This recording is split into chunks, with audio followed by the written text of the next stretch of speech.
to Leitner. Puts it up. You're listening to the Culture State Podcast. Get ready. Woo! Okay, it is the Culture State Podcast. Sorry, I just hit my mic right there. I'm Chris. You're trying to sabotage the podcast before you get started, Chris? Just because you're in the office doesn't mean you can just start throwing things. I guess. Yeah, sorry about that. I'm Chris Lee. That is my man over there, Dennis Jamal Cox. And we are here for another great episode. It's Super Bowl week if you're listening to us on Super Bowl week. Right. And, you know, one thing I think is weird. There's usually that week between Super Bowl and NBA All-Star. And NBA All-Star is usually the same weekend as Valentine's Day. But now, like, you have Super Bowl, then the next day is Valentine's Day. So it's like, for the ladies out there, one way to be, you know, really romantic to your guy is to, hey, just let him watch the Super Bowl in peace, man. You know, just give him his favorite snacks, his favorite beverage. And that is equivalent to the flowers. The next day, maybe you get a lot of flowers and candy and things like that. And then it'll be your Super Bowl for love. You know what I'm saying? You know what you can do, Chris? You can just get him a Papa Murphy's pizza. That's one thing. You absolutely get him a Papa Murphy's pizza. If you want to wait till actually the day after Valentine's Day, the 15th, because it's a Tuesday, you can get him a $10.99 large pizza. Any toppings you want, $10.99 large pizzas at Papa Murphy's. Change the way you pizza, Chris. Yeah, on the 15th for National Side Chick Day. Yeah. Okay. All right. That's it. Was like, what? That went left. It went left and it went right. I don't know. It went, my head's spinning. That's all I can say. My head's spinning over here. Yeah, get him a pizza for National Side Chick Day. That's cool. Okay, there you go. Now, also one thing that also caught me off guard, you know, in a recent podcast, Chris, you called me Dennis Jamel Cox. Now it's Dennis Jamal. My fault, Jamel. No, it's okay. No, it's okay. I'm cool with either. I just want to let you know I'm cool with either. Maybe next week it'll be Kamal. So, you know, I'll take it. We'll see. This is a fluid situation. It can change. Very fluid. Very fluid. But today we're going to be talking to former North Carolina A&T Aggie. I should have asked him to do the Aggie Pride. Aggie Pride? Aggie Pride? Yeah, you did it really good. Nice. I should have asked him to do it on there. You should have, you know, put that on display for him.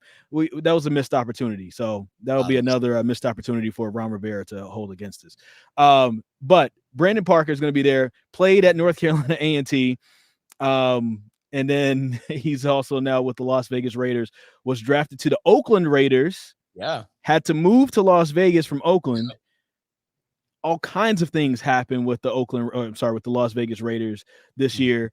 You had Henry Ruggs, that situation where he was going something like 150 miles per hour on triple digits on a strip in Las Vegas, and somebody ended up losing their life in that. And then he's potentially probably going to lose his career, at least a good portion of his career, because of it, which is so unfortunate. But also we're thinking about the life that was lost in that. Their coach,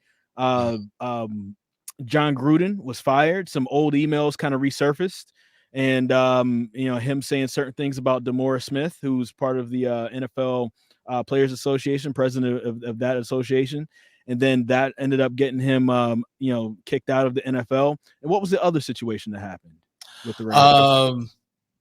One of their defensive backs, I can't remember his name off the top of my head, got arrested because like multiple gun charges and felony gun charges and things like that. So, yeah, there's several situations that happen. Damon Arnette is the player's name.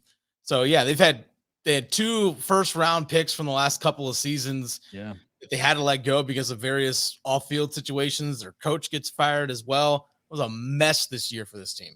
Yeah, but Brandon Parker was able to kind of get through it. This team was able to get through it. Yeah. They still were able to sneak into the playoffs, which was an amazing story. Shout outs to Rich Bisaccia. You know, I would have thought, you know, taking that team from one, just losing a coach, but then the 2 other situations that have happened with that team, to take them to be able to now go to the playoffs, even though it was a one and done situation. That was an amazing coaching job. I thought he was going to be a shoo-in to get the permanent head coaching position, but now you have Josh McDaniels.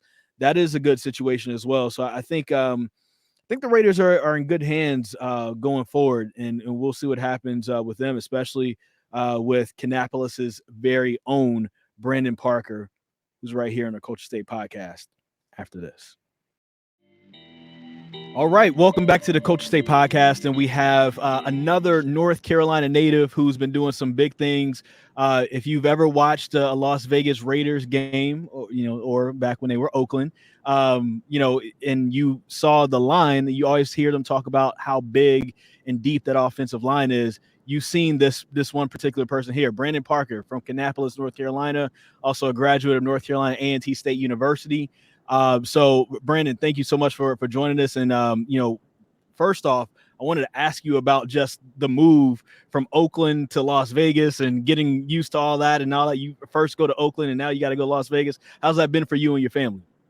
It was a bit of an adjustment period, as you would imagine. Oakland being the black hole and always 70 something with the breeze. It felt good. Now you go from there to 100 and plus every day in the summer and having to adjust to the heat. And obviously the layout of the town is different. You have the glitz and glimmer of Vegas with the strip and stuff, and also your family areas like where we stay in the Southern Highlands and Anthem and Henderson and all that good stuff. But it was a pretty good adjustment. So I would say we probably didn't really settle in until probably about that second year there. Then we really kind of made ourselves at home. Did you go to the casinos at all? Oh, no, I'm not a gambler at all. Good. At all. Stay that way. You took my question. I was wondering, what's it like playing slots every day? I'm with teammates, so I've heard of teammates playing, and they get into it. That's just not me. I'm a Christian background. We don't do that. Got you. So first off, thank you for joining us and everything. And there's a lot that's kind of happened with your career, but also with some of the things that's been happening all around you. But first off, one of the reasons I wanted to get you on here to talk about your career was the fact that you went to A&T, and I want to talk about your recruitment coming out of high school out of Kannapolis. I mean, they don't just make 6'8", 300 plus pounds, just everywhere, right? Like right before we started recording, somebody was like, "Hey, how tall are you, man?" That's the part that the people didn't get a chance to hear. Yeah.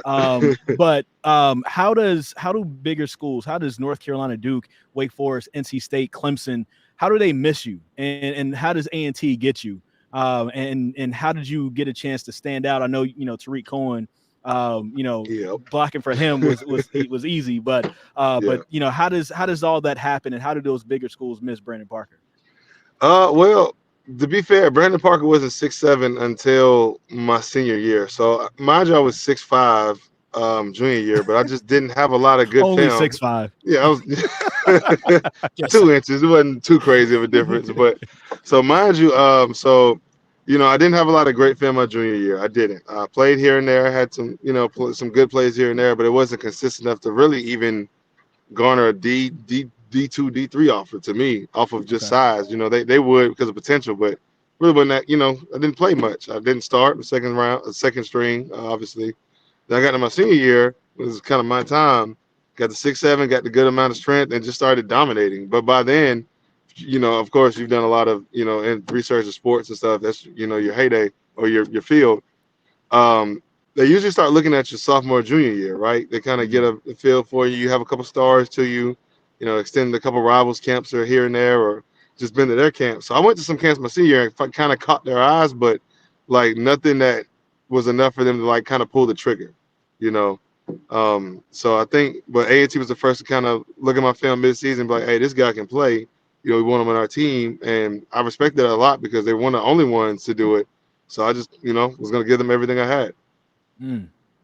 So what was it like at A&T? What was it that was special about them? Obviously, they gave you an offer, but what about the school stood out? Well, I've heard about A&T before because, my sister obviously attended A&T, played basketball there for 2 years before I got there. So I had been around it for 2 years before I got a chance to go. Then my aunt as well, aunt and uncle are Aggies, and then my granddad's also an Aggie. So I've been introduced to A&T before, and they already had a special place in my heart. So it only took me to kind of go there on a visit and just to see the team, feel the culture, feel the campus, to kind of place myself there in my vision, and then, and realize I can be okay here. So I already knew about it and knew well about it. I just had to get comfortable with it. And once I got there and got comfortable, it was over with then. So you were there between 2014 and 2018? 2013, 2018. 2013 to Well, 2018. 2013, 17. Yeah, 13, 17. Yeah. 17. So that's right, 17. Excuse me. You were drafted in 18. And so that was like during the rise of Rod Broadway getting the team up, and they were really starting to come on the scene.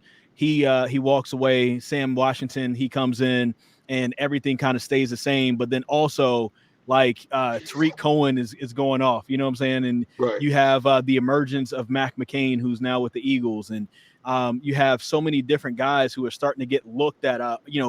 Bam is over with the Carolina Panthers right now. And it's cool seeing a lot of those guys, but you guys have a lot in common where it's like Tariq Cohen was, you talk about his story of, sending out tapes to ECU and other places and them not even responding to him at all. A&T was his only offer. You talk about Daryl Johnson, who's with the Carolina Panthers. I called him Bam earlier. He, was a basketball player. And then all of a sudden, they turn him into a defensive end, and he gets drafted by the Bills now with the Panthers.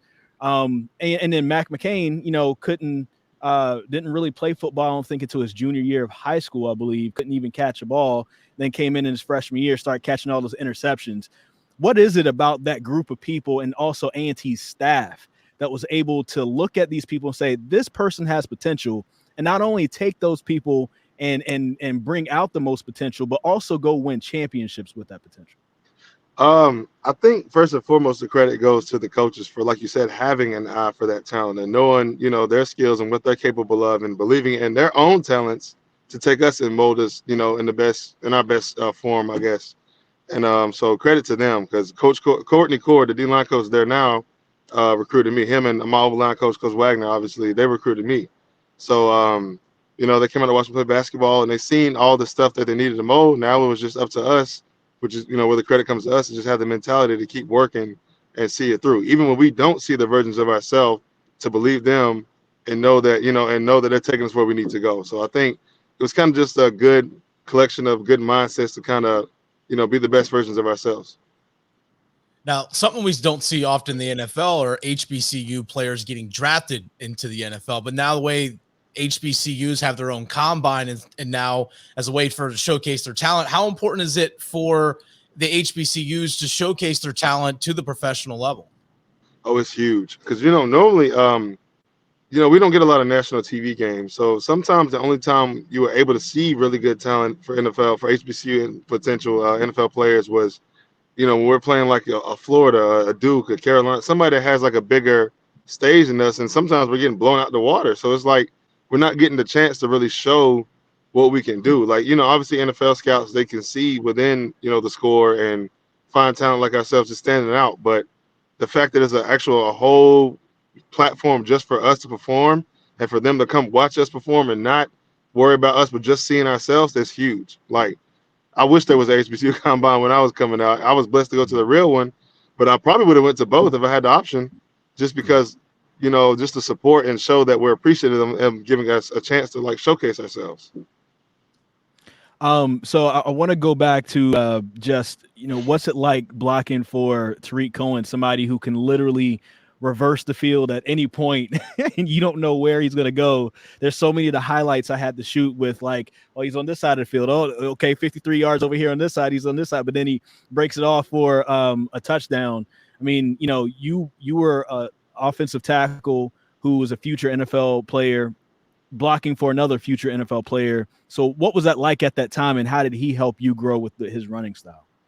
Oh, it was amazing, man. It was so much fun. Because there was, like I've always said, there's times where I just knew the play was dead. And somehow this dude, with the magical player he was, just takes like a 1, maybe 2 yard gain and can flip it to a touchdown just by reversing field and making two guys miss. And he's off to the races. So it was kind of nice. We came in the same year, but because I redshirted, I kind of got to watch him go through the NFL draft process. I got to, watch him go to the NFLPA Bowl, then the combine, then, and then pro day and stuff. Like, I got to watch what happens through him. And then seeing him get drafted gave me even more confidence, because, like, man, they're looking at me. Here's a guy who's just an all-around stud and standout, just killing it, and gets drafted. That gives me, like, hope and makes me want to go harder, because the fact that he's paving the way for us to get drafted, like, I have no choice but to follow in his shoes and you get drafted, and lo and behold, I was blessed to get drafted. So, but shout out to him, kind of paving the way for us. And we also had guys before us go, like Ayo Deji, Alatoya, Nate Isles went, Tony McCray, obviously, but he was the first one to get drafted in a while. So it was kind of nice to see somebody, get their due in that way. Yeah. Now, during your time at A&T, you all were part of the MEAC, but A&T no longer part of the MEAC as a conference, not part of the Big South. Right. That disappoint you? No longer in the MEAC? It does. I'm not even gonna sit there and lie to you. It does. But I think any A&T guy who's been there or girl who's been there in the MEAC days and got to see us compete for those HBCU bragging rights and just feel that overall pride. It feels like it's gone a little bit. I think the soul of A&T and HBCU is different. I mean, it's still not different, but it's still there, but it's changed. It's and I know we eventually want to get to D1 BCS, and to do that, you kind of have to move at a diagonal, direction going up to kind of get there. So I see the vision, but as an HBCU guy who's beat the FAMU, the South Carolina State, the Central, that's got the bragging rights, like it's kind of hard not having that anymore. So I think it'll still work out for us, but it is a little disappointing. Yeah. So you end up getting to the Raiders, Oakland, then Las Vegas.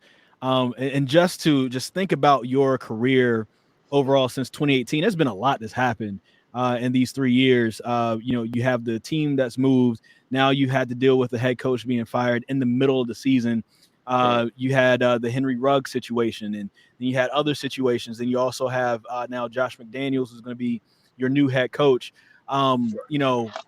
Like, first off, just outside of just the specific things that happened, being a pro athlete, you've had to deal with so many different actual distractions and changes in your life. How do you usually try to stay focused on what's happened? And then, oh, by the way, you guys still end up making the playoffs. How did you guys kind of like reel everything in to still make the playoffs this past year, but then also just stay focused as athletes despite all the things that was happening around you?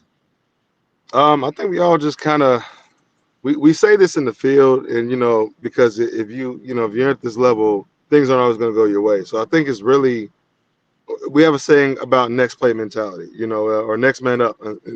Unfortunately, it was next man up this year, but next play mentality, because it's you could just go out and completely bomb it one play. Like, I mean, sack, fumble, interception, just get pancaked if you're a D lineman. You can just stink it up, but if there's still time on the clock, the next play is coming. And that you have to have a short-term memory in that sense of saying, okay, that was terrible, but let's not make this next play worse. Let's just completely 180 it and just take it to the next level. And that's kind of what we had to do, with all the stuff we had to deal through just this year. But, it's just kind of keep going is what we just try to do, and find a way to win, obviously, to make it to the playoffs, but not even just in the games, but just life. Keep finding ways to win. Just keep fighting. As long as you're still breathing, your legs are working, your arms are working, you can still keep fighting. You can turn it around. So that's what we had to do. How hard was it in the locker room as a team, as a whole, during all the distractions? It was hard. We know about it, obviously, and then you're seeing the news feeds, you're seeing your notifications on your own phone about it going off, and what people are saying. You try not to read it, but you see it, what people are saying and what they think, and woe is the Raiders and stuff. But we just really was about kind of centering the guys and circling the wagons of the guys in the building and just building a stronger bond and pushing through it, kind of realizing we're all we got and just taking that and running with it. You don't have to talk about any of those things specifically, but I wonder, like, what was the hardest part? Was it the coaching change? Was it the rug situation? Like, what was the hardest part for you personally? Like, man, this is like, damn, why does this keep happening to us? You know what I'm saying? They all were hard, man. It's hard to really say which one was the hardest. With the Gruden situation, he told us kind of beforehand some stuff. He had said some stuff and warned us, or kind of pre-told what was about to happen in a sense, but we didn't know it was going to be that bad.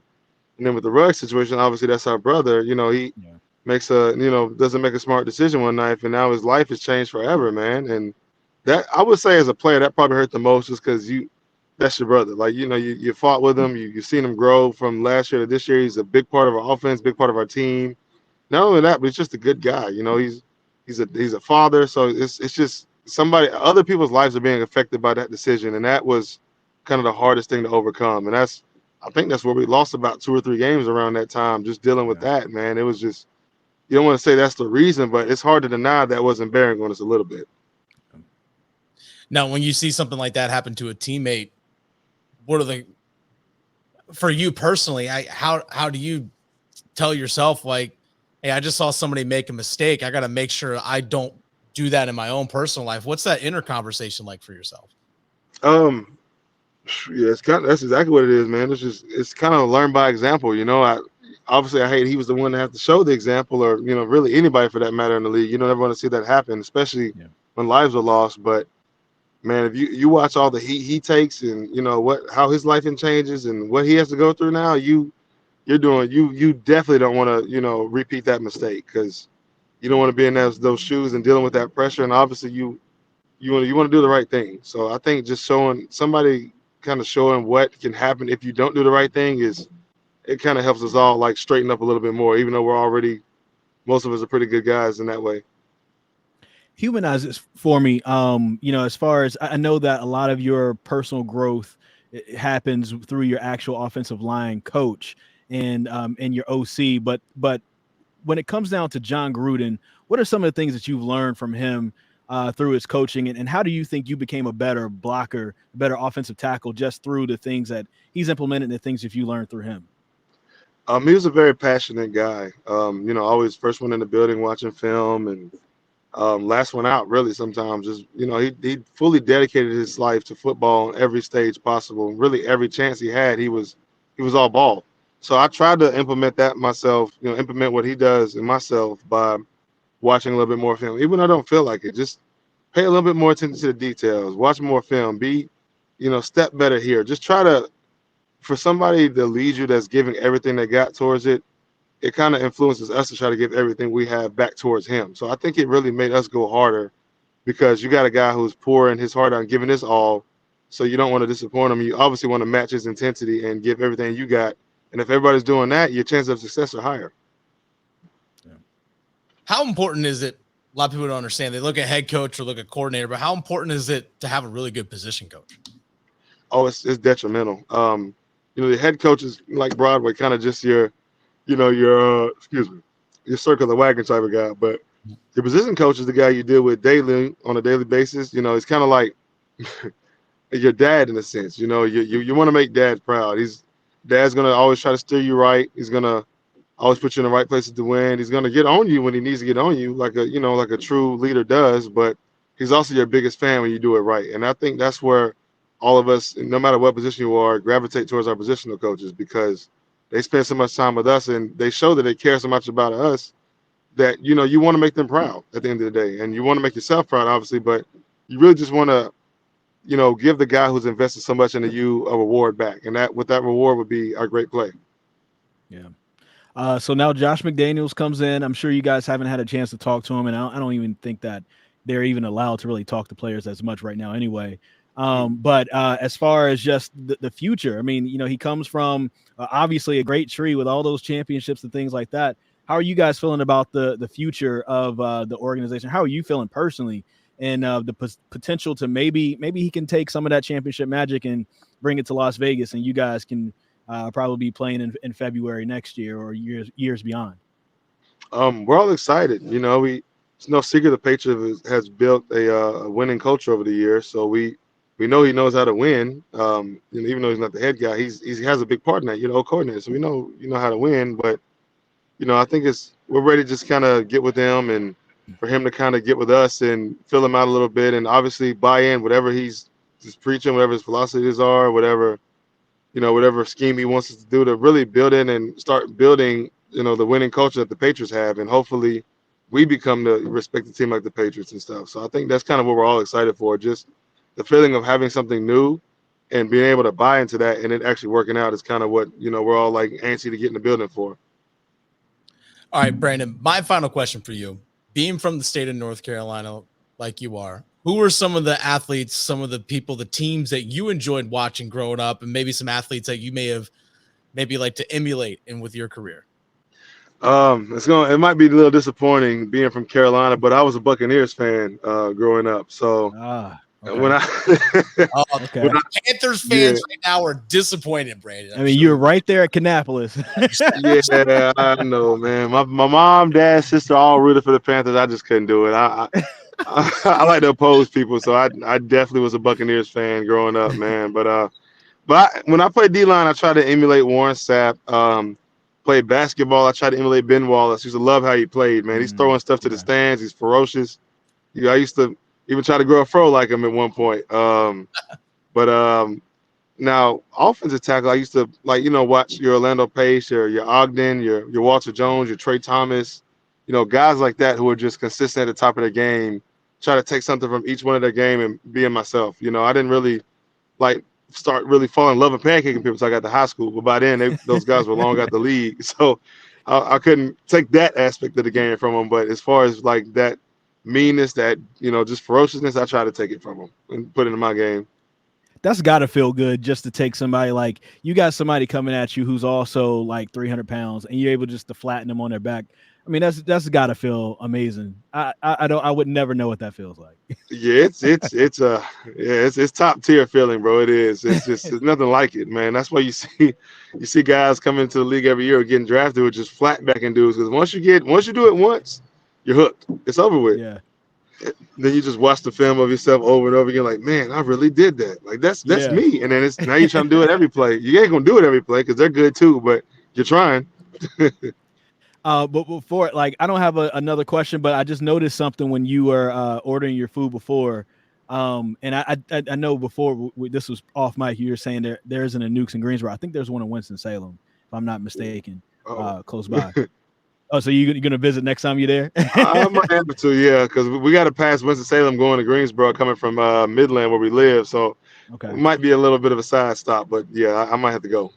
So that's funny for Dennis because he said Winston-Salem is a stop on the way to Asheville. Anyway, I noticed your hand. You got those fresh workout calluses. I got mine right here too. Let me see. Yes, sir. What are the off-season workouts like? Man, so we're in a rev up period now. When we get going and they grind you, they build you, put it short. But right now we're in the rev up period. It's a lot of circuits, a lot of a lot of eccentric work, getting your body kind of adapt to regain your strength back. So you obviously want to take some time off after the season. 17 games, really 18 this year for us in playoffs. It's a lot in your body. You're beating up. I guess they say a hit is like a car wreck, so that's like 900, if you want to count snaps, 900 car wrecks a year probably. So you got to take some time to let that car heal. Yeah, for sure. But but we get after it. When it's time to go, we go, and that's the best part about it. You're just seeing yourself grow and continuing to mold yourself to make it the best player you can be. Well, I'm definitely proud of you, man, and it was cool that during that time, covering A&T, but also covering all the college football teams that are in and around the Triad area, but then also the ones in the Triangle area. A&T legit was my favorite team to cover because it was just so fun, and getting a chance to go back and forth to the Celebration Bowl and things like that. It was definitely fun to do. And my favorite memory of you is when you proposed to your now wife before, I think it was senior day or something. Yes, sir. Central. Yes, sir. Yeah, and then seeing you guys still have a beautiful relationship, that's amazing. So happy for you, and I'm excited to see where you guys go. And I know you guys will get through the adversity from this past season. So thank you so much, Brandon Parker from Kannapolis, North Carolina, Las Vegas Raiders. Thank you so much for joining us today. Appreciate you. Have a good one. All right, we want to thank our guest, Brandon Parker from the Las Vegas Raiders, for joining us. Of course, former North Carolina A&T Aggie from Kannapolis, North Carolina. It was so great of him to stop by and, just remember the little people. When I say little, like legit, like I'm 5'9", 200 pounds, 205 pounds, whatever it is right now. And, he's 6'8", 305. So when you talk about pancaking people, he could definitely pancake me for sure. Oh, yeah. Oh, for sure. Without a doubt. Yeah. Without a doubt. It's happening immediately. The thing that stood out to me most about him, Chris, was someone when we just wrapped up the conversation with, he proposed to his girlfriend on the field just before his senior game as he was coming out. I'm sorry.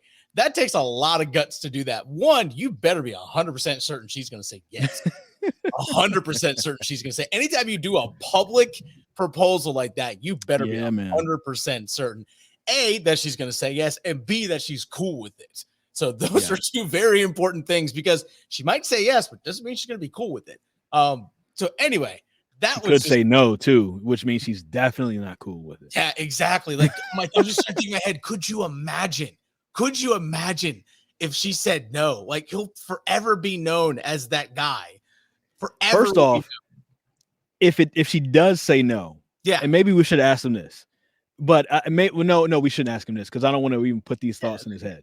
But if she does say no, and it's right before your senior day game against your heated rivals, North Carolina Central. Yeah. How do you go back and have a good game after that? Like, how do you just block? Like, is it like, man, like, just go sack the quarterback, man? Like, I just don't like, how do you even get a chance to get up for that game? Yeah, exactly. Like, what's going through your head? Like, you just thinking, like, you just got, if that happened, thankfully it didn't. Congrats to the both of them. Yeah. But in my head, I'm going to be thinking about how the woman I love that had just proposed to just said no to me, and thousands of people. And guess what? In this internet day and age, you do it in public, millions of people are going to find out. It's going to spread like wildfire. Yeah. And guess what? How do you not think about that during the course of a game if that happens? That just blows my mind. It's like, I'd be like, coach, I need a water break for like the next 5 hours. Or instead of it being something like a negative, maybe he goes out there and has like the game of his life because he's so angry. Yeah, just like her out. And then you just feel sorry for all the guys that play for Central, because it's like, this dude is 6'8", 300 pounds, and I know y'all ain't that big. And so get out of his way at this point. Exactly. Now, okay, working at a lot of Carolina Hurricanes games over the last several seasons, I've seen some proposals in the stands, some stuff done on the ice, with the fans, like they posed it. I remember actually one recently, they posed it as they were competing in a contest, like one of the regular competitions that they have on ice during intermissions with fans. And it ended up being a setup for a guy to propose to his girlfriend. She said, yes, it's great. Awesome. I've seen proposals in the stands while play was happening. It's like right down below us in press row. But I'm trying to think, the guts to do that in public, I don't think I could do that. I don't think I will ever do that. Just to let you know, like, no, this has got to be a private thing, in my opinion. It is beautiful that, he did get the yes. He planned it for the yes. He was able to get the yes, and it was right before A&T played Central. And it was a beautiful moment, and they're still together. I mean, you see her on his Instagram page and things like that. So, things are still going amazing. So shout outs to them for that beautiful moment that I was able to witness and record for WXI. So hopefully we have a good, beautiful moment. If you're listening to this before the Super Bowl, that the Super Bowl is a wonderful moment for us. Yeah. And I am very much so looking forward to this one. I will say this is the first time in a long time that I've watched the Super Bowl and I liked both teams in it. Yeah. There's usually a team that I can't stand. Mm-hmm. Usually that team has Tom Brady on it. But this year, it's like, you know what? I wouldn't mind either one of these guys winning. There's no way I lose in this situation. Okay, that's fair. I respect that. One of my closest friends from college, his name is Jack, is from Northern Kentucky. Huge Cincinnati Bengals fan. I can't, and me being a Steelers fan, my family being from Western Pennsylvania. That's right. That's right. I can't have them winning and him just hovering over. That's right. For how I was wondering why you were looking at me like that the whole time, and I was like, that's sorry. I can't. So you're going for the Rams, I assume. Yeah, I can't have him lording over me like this. Well, you could always say we have 4 and you guys have 1, so catch up. Even though Joe Burrow has the ability to catch them up. It's 6. It's 6. Oh, 6. I'm sorry. Excuse me. Yeah. Sorry that I was too short. But what if Burrow ends up getting 7? He's the new Tom Brady. So anyway, thank you guys for listening to the Culture State podcast. That would make you so sick.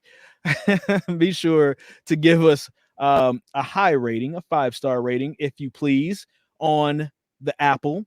We appreciate that. Be sure to subscribe to the 99.9 The Fan YouTube page so you guys can see the videos.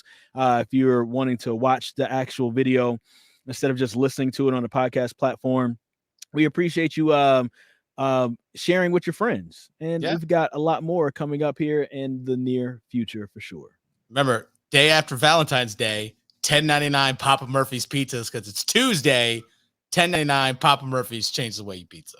Because it's Tuesday, not because it's National Sajik Day. All right, thank you guys for listening. It's the Culture State Podcast. Christopher Bartholomew Lee and also Dennis Jamel Cox. We out. The Culture State Podcast, part of the Capital Broadcasting Podcast Network, with new shows coming out every Wednesday. Download and subscribe from wherever you get your podcasts, including the WREL Sports Fan app.